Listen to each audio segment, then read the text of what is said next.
ಈಗ ನಮ್ಮ ಬೆಳಗಾವಿ ಜಿಲ್ಲೆ ಆ, ಪ್ರವಾಸಿ ಪ್ರವಾಸಿ ತಾಣಗಳಲ್ಲಿ ಏನೇನು ಅರಣ್ಯ ಪ್ರದೇಶ ಒಳಗಡೆ ಇದ್ದಾವೆ ಅಲ್ಲಿ ಈಗ ವಾಟರ್ ಫಾಲ್ಸ್ ಅಲ್ಲಿ ನೀರು ಅವೈಲೇಬಲ್ ಇದೆ.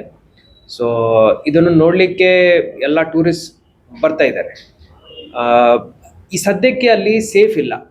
ಫಾರೆಸ್ಟ್ ಒಳಗಡೆ ಹೋಗಿ ಸ್ವಯಂ ಪ್ರೇರಿತರಾಗಿ ರೂಟ್ಸ್ ಐಡೆಂಟಿಫೈ ಮಾಡಿಕೊಂಡು ಹೋಗಿ ಈ ಫಾಲ್ಸ್ ಅಲ್ಲಿ ರೀಲ್ಸ್ ಮಾಡೋದು, ಸೋಷಿಯಲ್ ಮೀಡಿಯಾದಲ್ಲಿ ಹಾಕ್ಲಿಕ್ಕೆ ಅಡ್ವೆಂಚರ್ ಮಾಡೋದನ್ನು ನಾವು ಲಾಸ್ಟ್ ಇಯರ್ ನೋಟಿಸ್ ಮಾಡಿದ್ದೀವಿ. ಈಗ ಫಾರೆಸ್ಟ್ ಡಿಪಾರ್ಟ್ಮೆಂಟ್ ಮುಖಾಂತರ ಒಂದು ನಿಷೇಧಾಜ್ಞೆಯನ್ನು ಹೊರಡಿಸಲಾಗಿದೆ.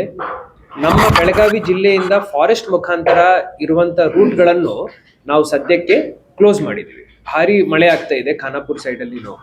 ಸೊ ಈಗ ಚಿಕ್ಕಳೆ ಫಾಲ್ಸ್ಗೆ ಹೋಗೋ ದಾರಿ, ಪರವಾಡ ಫಾಲ್ಸ್ಗೆ ಹೋಗೋ ದಾರಿ, ಮತ್ತೆ ವಜ್ರಪೋಹ ಫಾಲ್ಸ್ಗೆ ಹೋಗೋ ದಾರಿ ಹಾಗೂ ಡೆಲ್ಟಾ ಫಾಲ್ಸ್ ಆ ಕಡೆ ಇದೆ. ಆದರೆ ನಮ್ಮ ಬೆಳಗಾವಿಯಿಂದ ಏನು ರೂಟ್ ಇದೆ ಅದನ್ನು ನಾವು ಸದ್ಯಕ್ಕೆ ನಿಷೇಧಿಸಿದ್ದೀವಿ.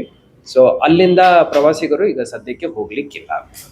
ಆ್ಯಂಡ್ ಇದೇ ರೀತಿ ಮಳೆ ಇನ್ನೊಂದು 15-20 ದಿವಸ ಆಗಿದೆ ಅಂದರೆ ಆಗಸ್ಟ್ ಅಂತ್ಯದ ತನಕ ನಮಗೆ ಯಾವುದೇ ಕುಡಿಯುವ ನೀರಿನ ಪ್ರಾಬ್ಲಮ್ ಬರಲ್ಲ. ಬಹಳ ನಾವು ರೇಷನ್ ಮಾಡಿಕೊಂಡು ನೀರನ್ನು ಬಳಕೆ ಮಾಡ್ಕೊಳ್ತಾ ಇದ್ವಿ. ಈಗ ಮಳೆ ಆಗ್ತಾ ಇದೆ ಅಂತ ಹೇಳಿ ನಾವು ಮಿಸ್ಯೂಸ್ ಮಾಡಲಿಕ್ಕಿಲ್ಲ ನೀರು.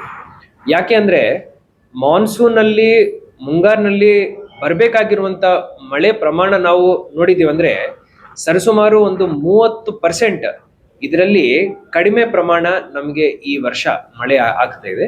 ಸೊ ಅದರಿಂದ ಬಹಳ ನೋಡಿಕೊಂಡು ಯೋಚನೆ ಮಾಡಿ ನಾವು ನೀರನ್ನು ನಾವು ಸಿಟಿಸನ್ಸ್ಗೆ ಕೊಡ್ತಾ ಇದ್ದೀವಿ. ಅವರು ಬಳಕೆ ಮಾಡಿಕೊಳ್ಳುವಾಗ ಸ್ವಲ್ಪ ಯೋಚನೆ ಮಾಡಿ ಬಳಕೆ ಮಾಡಬೇಕು.